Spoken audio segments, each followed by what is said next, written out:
Morbius, something is approaching from the southwest. It is now quite close. What you have here is a study in opposites. On the left you have the Eagle, a model that took me way too long to make, and on the right you have the smaller round 2 C57d, a model that went together real quick. Been playing a bit of hooky again from the NX01. Pity the poor NX01. It's been sitting here forever waiting for me to get around to putting the decals on it. Trust me, that is all that is left to do. But I got seduced, if it were, into not only starting another kit, but finishing it. This is the, I got to move the Eagle out of the way. Like I said, this is the round 2 smaller version, C57D.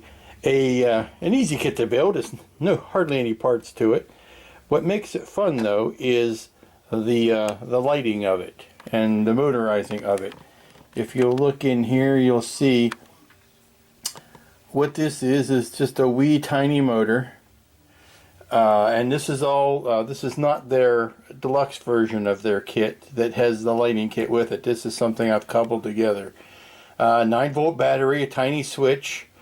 Like I said, the wee tiny motor. Now the motor was something that I was recommended to get by Steve Neal. He purchased some of these motors from Electronic Gold Mine that he used for his JJ Mobile. And since I saw him working on that and how beautifully those motors were working, I decided to go ahead and order myself some of them. They were pretty cheap, and here's what they look like. It's a 9 to 12 volt motor.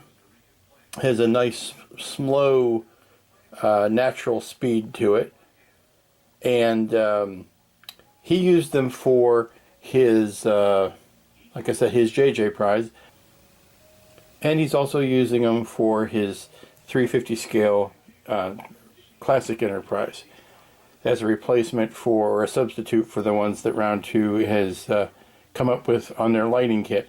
Now, knowing that Round 2 also planned to use that same motor in their lighting kit for the C57D, I went ahead and got one for that purpose. And what I did on the bottom is put a strip of, let me see if I can turn this over, all one-handed, hold on. Here you see the bottom. Now this is simply on with a magnet again, so that I can swap out whether I want to use the one that's on in flight or whether I want to use the stand. So I just put a magnet on each one of them. But what's under there, which has since been glued in, is a small strip of red LED strip light. And this is what it looks like once it's turned on. Hold on a second. I will flip up the landing gear. I will put the in-flight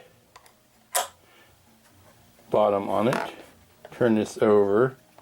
Now, if there's anything I won't recommend, it's because of the noise. It's a little noisier than I thought. I imagine once you put that into a display case, you would dull most of that, but look at that. That turns at just the right speed. Not too fast, not too slow. Now the camera is blowing out the light a little bit. It is not nearly that pink. It's more of a reddish orange, like it should be. There's a red strip LED in there. But let me see if I can put it on a darker background. There you go. Now you get an idea of what it looks like. And it's arranging its own eclipse. Let me turn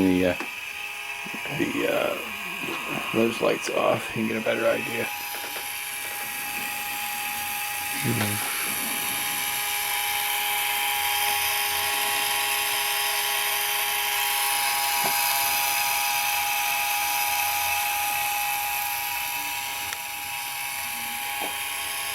But 2 colors of metallic metallizer paints. I did make up my own mask to get this nice clean line around here. Nothing harder. The only thing harder than masking a straight line is masking a curve or a perfect circle. So with some primer, some paint, and a little bit of electronics, that was literally, whereas that was several weeks, this was literally 4 days. I started on it Sunday. Today is Wednesday. So yeah, Sunday I primed it.